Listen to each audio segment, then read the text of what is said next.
আজ আমাদের সঙ্গে আছেন জনাব হাফিজউদ্দিন আহমেদ বীর বিক্রম। জনাব হাফিজউদ্দিন আহমেদ বীর বিক্রম, আপনাকে আমাদের অনুষ্ঠানে স্বাগত জানাই। প্রথমেই আপনার কাছ থেকে যেটি জানতে চাইবো সেটি হচ্ছে যে ধরেন মানে একটু রাজনৈতিক অবস্থাটা বোঝার জন্য, যদি এরকম আমরা দেখতাম যে আপনি বিএনপির নেতৃত্বে রয়েছেন, আপনি বিএনপির প্রধান নেতৃত্বে রয়েছেন, তাহলে এই আওয়ামী লীগের যে 15 বছর ধরে আমরা 15-16 বছর ধরে যে আমরা শাসন দেখছি, এই সময়ে আপনার রাজনীতি বা বিএনপি রাজনীতি কিভাবে আলাদা হতো বা কোনো আলাদা কিছু হতো কিনা? ধন্যবাদ handsome anchor Khaled Mohiuddin thank you so much, এবং ডিডব্লিউর সকল শ্রোতা এবং দর্শকদেরকে শুভেচ্ছা জানাচ্ছি। আপনার প্রশ্নের উত্তরে এটি বলতে চাই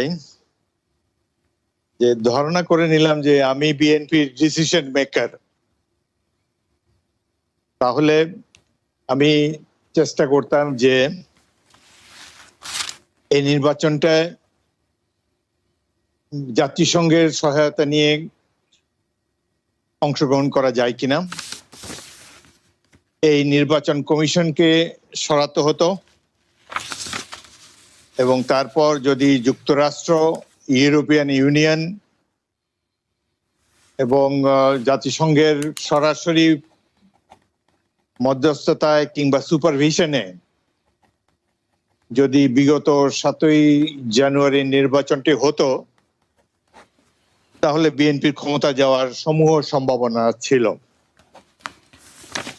এখন তো মানে no use crying over the spilled milk, এখন তো আর এই কথা বলে তো আর কোনো লাভ নাই। এখন আমাদের তাকাতে হবে ভবিষ্যতের দিকে। আমি একটু পুরনো কথা ফিরে এসে এখনকার কথা চলে আসছি, যে আপনি কি মনে করেন 2018 সালে বিএনপি নির্বাচনে যাওয়ার যে সিদ্ধান্ত ছিল সেই সিদ্ধান্ত সঠিক ছিল? বিএনপির 2018 সালের নির্বাচনে যাওয়ার সঠিক ছিল, কারণ সরকার প্রধান, তৎকালীন সরকার প্রধান শেখ হাসিনা বলেছিলেন যে তিনি কমিটমেন্ট দিয়েছিলেন যে নির্বাচনটি সুষ্ঠু হবে। তার আশ্বাসের উপরে আস্থা রেখেই বিএনপি এবং বিরোধী দল সমূহ নির্বাচনে গিয়েছিল। এই নির্বাচনে আমার এক্সপিরিয়েন্সটা একটু বলি। আমি এর আগে 6 বার নির্বাচিত হয়েছি। আমার কোনো গুণ না থাকা সত্ত্বেও এলাকাবাসী আমাকে বারবার নির্বাচিত করেছে। এমনকি স্বতন্ত্র প্রার্থী হিসাবে আওয়ামী লীগ, বিএনপি, জাতীয় পার্টি সবাই বিরুদ্ধে নির্বাচন করে জিতে এসেছিলাম। বাট 2018 নির্বাচনে 15 দিন আগে থেকে আমার বাসাটা ঘিরে রেখেছে পুলিশ বাহিনী এবং আওয়ামী লীগের মাস্তান বাহিনী, যার ফলে আমি ঘর থেকেও বেরোতে পারি নাই, নিজের ভোটটাও দিতে পারি নাই। এবং নির্বাচনের দিন আমাকে একটা মিথ্যা মামলায়, ডিজিটাল সিকিউরিটি অ্যাক্টের মামলায় জড়িত করে দেওয়া হয়েছে, এবং এইটুকু ফেভার আমাকে করেছে তৎকালীন ডিসি মহোদয়। এবং আমি প্রধান নির্বাচন কমিশনের সাথে যোগাযোগ করেছিলাম। তারা আমাকে বিকাল 4টার দিকে একটা স্পিড বোটে ভোলার থেকে বরিশাল পার হওয়ার সুযোগটা দিয়েছে এবং বাসা থেকে গ্রেফতার করে নেই। এইটাই একটা ফেভার তারা করেছে আমাকে। তবে নির্বাচনে আমি আগের 6 বারের সংসদ সদস্য থাকা সত্ত্বেও ঘর থেকে বেরোতে পারি নাই, কোনো প্রচারণা করতে পারি নাই, এবং পুলিশ বাহিনী ঘিরে রেখেছে আমার বাসা। ওকে, এই হলো আমার নির্বাচনের এক্সপেরিয়েন্স। 2014 সালের কথা আপনি বলেছেন। জি, সেই সময় নির্বাচনের দিন আমি জেলে ছিলাম।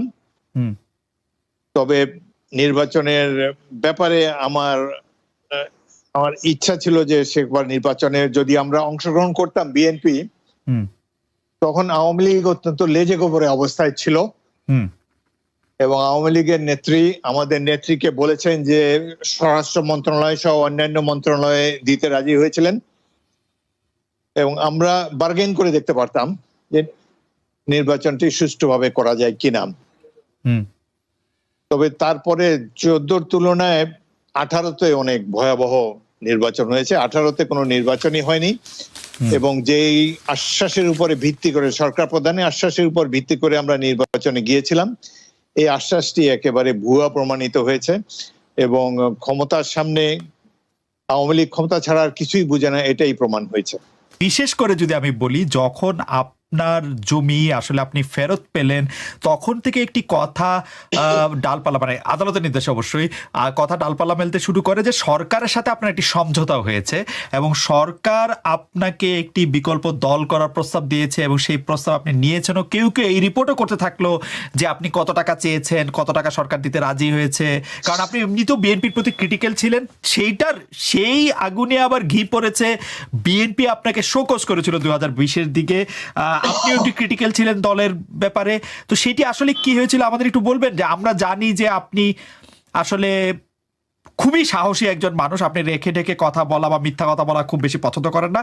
আমাদের দর্শকদের উদ্দেশ্যে আপনি একটু জানাবেন কি যে আসলে সরকারের কোন লেভেল থেকে আপনার সাথে যোগাযোগ করেছিল, আপনি কতটা রাজি ছিলেন, আপনি কি ধরনের বার্গেনিং করছিলেন? প্রথমে জমিটার উত্তর দেই। এই জি, আমি কিন্তু শুনতে পাচ্ছি না আপনাকে, আপনি শুনতে পাচ্ছেন আমাকে? আমি পরিষ্কার শুনতে পাচ্ছি, যে আপনি বলেন। আচ্ছা, যে জমিটা মিডিয়াতে এসেছে যে আমার পৈতৃক সম্পত্তি আমাকে ফেরত দেওয়া হয়েছে, আসল ঘটনা হলো এই যে আমার এক মামা জনাব মুজিবুল হক, তিনি 1965 সালে ঢাকায় ভোলা শহরে একটা জমি কিনেছিলেন এবং আমার পিতা তখন সংসদ সদস্য ছিলেন এবং এই জমিটা তার নামে কিনেছিলেন, আমার পিতার নামে। আমার পিতাও 2010 সালে মারা গিয়েছেন, ইন্তেকাল করেছেন। তো এটা নিয়ে অনেকদিন ধরে আমার মামার সাথে সেই আরেকটা ভোলা শহরের আরেকটা পক্ষের মামলা চলছিল।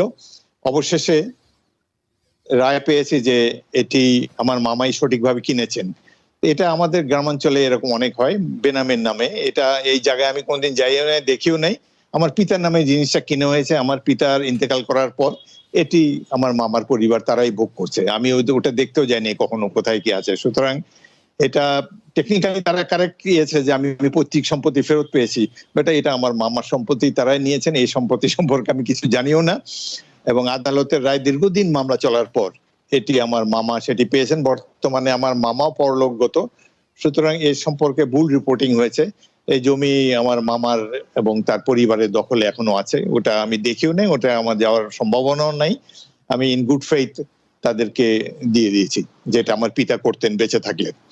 আর দ্বিতীয়ত, নির্বাচনের আগে আমি বিএনপিতে খুবই আনকমফোর্টেবল ছিলাম এবং আমাকে শোকজ করা হয়েছে যে 11টা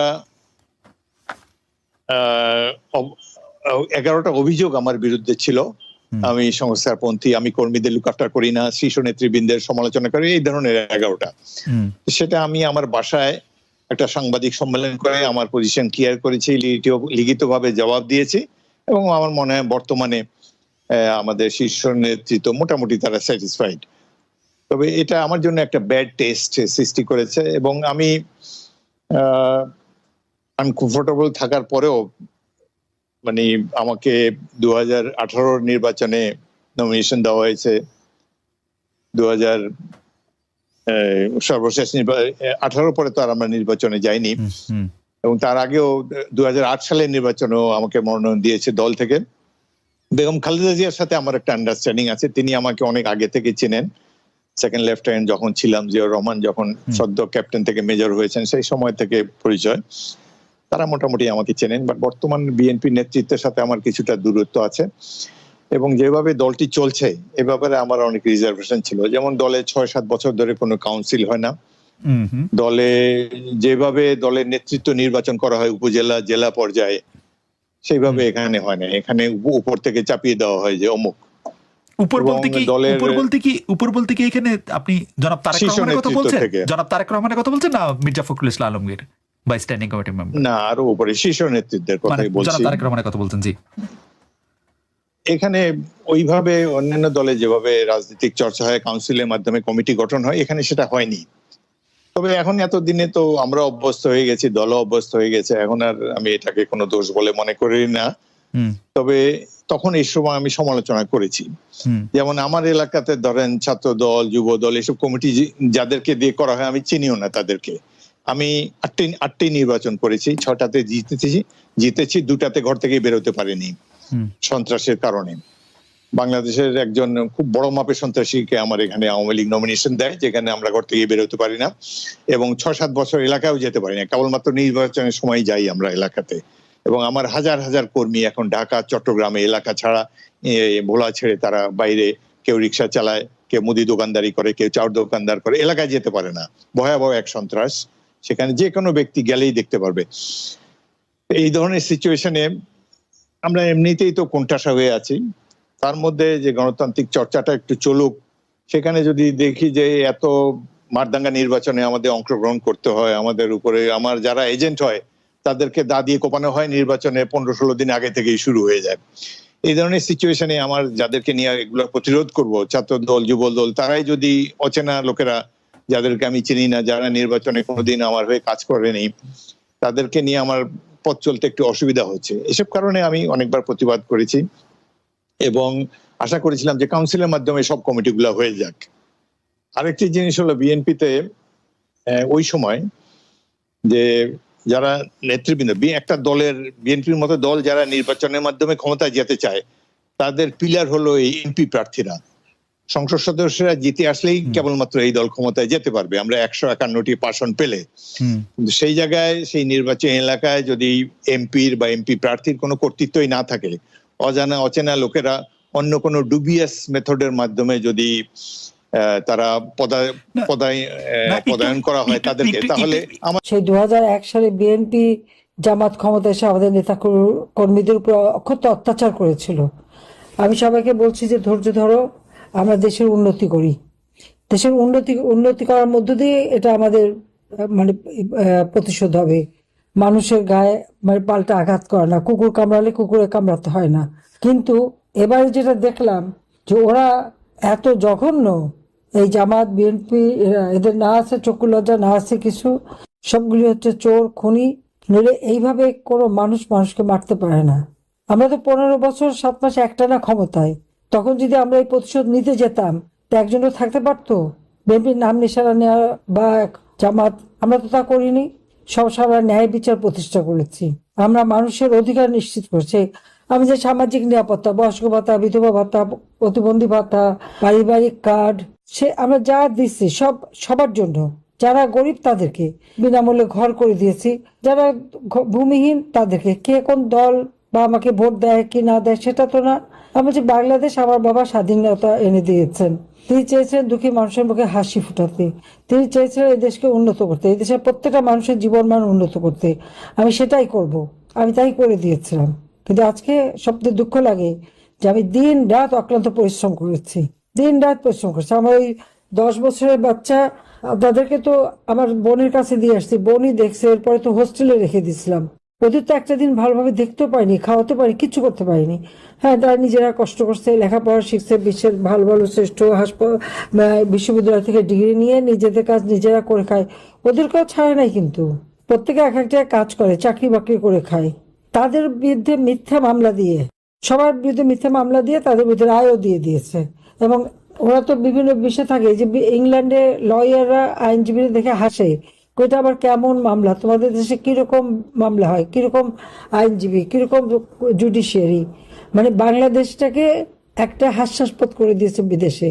চুরি চামারি করে টাকা পয়সা মানি লন্ডারিং করে নিজেরা তো পয়সা বানিয়ে ফেলেছে। কিন্তু এই দেশটাকে ধ্বংস করার জন্য যে চক্রান্ত, এখন তো আস্তে আস্তে চক্রান্ত বের হচ্ছে। এবং তাদের তো লক্ষ্যই ছিল আমাদের 2 বোনকে শেষ করবে, তারপর আওয়ামী লীগ নেতাদের মেয়ে শেষ করে দিবে। আওয়ামী লীগকে বলছে ব্যান করছে, ওরা ব্যান করাকে অবৈধভাবে ক্ষমতা দখল করে তারা জোর করে ক্ষমতা নিচ্ছে ডাকাতি করে। আওয়ামী লীগ জনগণের সংগঠন, এই মানে উপমহাদেশের সবচেয়ে প্রাচীন সংগঠন। এই ওদের জন্ম তো অনেক পরে, একজন অবৈধভাবে ক্ষমতা দখল করছে, তাদের পকেট থেকে বের হয়েছে। আমরা তো তা না, আমরা মাটি মানুষের সাথে। সেজন্য বাংলাদেশের মানুষের উপর এত অত্যাচার করার পরেও মানুষ তো এই আওয়ামী লীগকে ভালোবাসে। আজকে যেভাবে এক একটা পরিবারকে তারা ধ্বংস করে দিচ্ছে, ঘর বাড়ি, ব্যবসা প্রতিষ্ঠান, দোকানপাট, মাছের ঘের, মুরগির খামার, গরুর খামার, কিছু রাখছে না, সবই ধ্বংস। কিন্তু এই ধ্বংস করলে তো দেশের কত বড় ক্ষতি হয়। খালি আমার একটা পরিবারকে খালি ক্ষতিগ্রস্ত করছে না, দেশেরও ক্ষতিগ্রস্ত করছে। এতে ওদের কিছু আসে যায় না, নিজে আসতে লুটে পড়ে খেতে। আমি এটুকু বলবো যে আমি আসার পর থেকে আপনাদের কাছ থেকে শুনি, আমার খুব কষ্ট হয়, কারণ আমিও তো একদিনে মাত্র 15 দিন আগে দেশ ছেড়ে গেলাম। হঠাৎ শুনলাম কি মা নাই, 3টা ভাই, 2 ভাইয়ের স্ত্রী, আমার চাচা, ফুফাতো ভাই বোন মিলে 18 জন তারা নিহত। একই দিনে বাপ মা ভাই সব হারালাম, অসহায়। কোথায় যাব, কি করব? 6টা বছর রিফিউজি হিসেবে থাকতে হলো আমাদেরকে। নিজেদের নামটা আমরা ব্যবহার করতে পারতাম না। তারপরেও কিন্তু দেশে ফিরলাম, যখন সুযোগ পেলাম ফিরে এসে একটা একটা চিন্তাই মাথায় ছিল যে গরিবের মুখে হাসি ফোটাতে চেয়েছেন আমার বাবা। দুঃখী মানুষের মুখে হাসি ফোটাবে, মানুষের জীবন মান উন্নত করবে। গ্রাম পর্যায়ে পর্যন্ত উন্নতি করে দিয়েছি, ঘরে ঘরে বিদ্যুৎ, রাস্তাঘাট, সবকিছু, ছেলে মেয়েদের লেখাপড়া, বৃত্তি, উপবৃত্তি। প্রায় 3,80,00,000 ছেলে মেয়েদেরকে আমি খালি বৃত্তি দিতাম, উপবৃত্তি দিতাম, বিনা পয়সায় বই, মেয়েদের শিক্ষা অবৈতনিক, সবই তো করে দিয়েছিলাম। যুবকদের জন্য কর্মসংস্থান ব্যবস্থা, কর্মসংস্থান ব্যাংক করছি, সেখানে কোনো জামানত ছাড়া তারা ঋণ নিয়ে ব্যবসা করতে পারে। বর্গা চাষিদের বিনা জামানতে ঋণের ব্যবস্থা করে দিয়েছি। কৃষকের ফসল যাতে বেশি উৎপাদন হয়, মানুষের জন্য খাদ্য কষ্ট না থাকে, সেটা আমি নিশ্চিত করে দিয়েছি। আমাদের অপরাধটা কি? কমিউনিটি ক্লিনিকের মাধ্যমে 30 প্রকার ওষুধ বিনামূল্যে দিয়ে চিকিৎসা করাই। তারপরে আমাদের নেতাকর্মীর এত অত্যাচার কেন? যারা অত্যাচার করেছে সব নাম তালিকা রেখে দিতে হবে। দিন একভাবে যায় না, দিন একভাবে যায় না। আমরা তো 15 বছর 7 মাস ক্ষমতায় ছিলাম। হ্যাঁ, ক্ষমতা থাকার জন্য তো আমরা মানুষ হত্যা করি নাই, কিন্তু আমার নামে মিথ্যা অপবাদ 1400 মানুষ হত্যা করছে। আজ পর্যন্ত নামও বলতে পারলো না 1400 মানুষের। তার মধ্যে 456 জন তো জীবন্ত ফিরে আসছে, যাদের কথা বলছে তারা কেউ শহীদ হয়নি। 52 জন মারা গেছে অসুখ বিসুখ হয়ে, আর বাকি নামের কোনো ঠিকানাই নাই। তো এই যে মিথ্যাচার করে করে এরা মানুষকে বিভ্রান্ত করে যেভাবে ঘটনা ঘটালো, এখন দেশের মানুষ তো টের পাচ্ছে। সেই সময় যে মিথ্যাচার করে তাদেরকে ধোঁকাবাজি দিয়ে তারপরে যে আমাকে সরকার থেকে হাঁটালো, এখন কি অবস্থা দেশের? চাল ডাল তেল লবণ প্রত্যেকটা জিনিসের দাম বেড়ে গেছে। কোনো মানুষের জীবনে নিরাপত্তা নাই, না ঘরের নিরাপদ, না বাইরে নিরাপদ, না রাস্তায় নিরাপদ। মানুষের জীবনের কোনো মূল্যই এদের কাছে নাই। এভাবে একটা দেশ চলতে পারে না। প্রত্যেকটা মানুষের অধিকার আছে বাংলাদেশে। আর মারার পরে আবার উল্টো মামলা দেয়, আর যারা মারে তারা হলো হিরো। তো হিরোরা কিভাবে জিরো হয় নিশ্চয় একদিন হবে। আপনারা যারা আপনজন হারিয়েছেন, আমি জানি আপনাদের কষ্ট, কারণ আমি তো আপনজন হারা। আর এখনো তো আমাদের ঘর বাড়ি সব তো লুটপাট, ব্যাংক ট্যাঙ্ক সব লুট, সব বন্ধ। এমনকি লকারে আমার নানি দাদি মা আমাদের যা কিছু গহনাগাটি যা ছিল, ছেলে মেয়েদের বিয়ে হয়েছে, সেগুলি সব লুট করে নিয়ে গেছে। সেই পাকিস্তান আমল থেকে আমার ব্যাংকে লকার, সেটা ভেঙে চুরে সব নিয়ে চলে গেছে। নিয়ে যাক, আমার কোনো আফসোস নাই, কারণ যেখানে আমার আওয়ামী লীগের নেতা কর্মী সেই তৃণমূল থেকে তাদের উপরে যে অত্যাচার নির্যাতন, বাড়িঘর ভেঙে ফেলে, আগুন দেওয়া, পোড়ানো, সব হারা তারা। কাজে সেখানে আমাদের কোনো আফসোস নেই। এই ব্যাপারে আমি আর এনা বলেছি যে আমাদের কোনো আফসোস নেই। যদি আমাদের কিছু থাকে জনগণকে দিয়ে দিচ্ছে, আবার জনগণকে দেবো। 32 নম্বর বাড়িটা আমরা তো 2 বোন বাড়ি নেই না, আমরা তো জনগণকে দান করে দিয়েছিলাম। যে আমার বাবা তো সারা জীবন এই দেশের মানুষের জন্য করেছে, কাজে মানুষের জন্য এটা থাক। আমরা যখন এই বাড়িটা দিয়ে দিই, আমাদের কিন্তু ঢাকা শহরে কোনো থাকার জায়গা ছিল না, নিজেদের কোনো ঘর বাড়ি আমাদের কিছু ছিল না, কিন্তু আমরা দিয়ে দিয়েছিলাম যে না, এটা জনগণের সম্পদ, আমাদের এখানে কোনো অধিকার নাই। আচ্ছা, সেই বাড়িটাকে ভেঙে গুঁড়ো গুঁড়ো করে দিল কেন? এখন বাড়িটা ভাঙার পরে ভাঙা ইটের টুকরা, কেউ সেখানে যেতে পারবে না। মানে ওই বাড়ির একটা ইটের টুকরাকে ওদের ভয়। আগে ইউনূসের ভয় ছিল, এখন তারেকেরও ভয়। মনে হচ্ছে ওই ইটের টুকরাগুলি বোধহয় ওদের কপালে এসে পড়বে। হ্যাঁ, একদিন পড়বে, এতে কোনো সন্দেহ নাই। আপনারা ধৈর্য ধরে থাকেন, আমার মনে হয় দিন একদিন আসবে, সেদিন বেশি দূরে না। কারণ ইউনূস ব্যর্থ হয়ে গেছে। তাদেরকে যারা নিয়ে আসছিল ক্ষমতায়, ভাবছিল একেবারে 30 সাল 35 সাল পর্যন্ত সে থাকবে, কিন্তু সে তো পারলো না।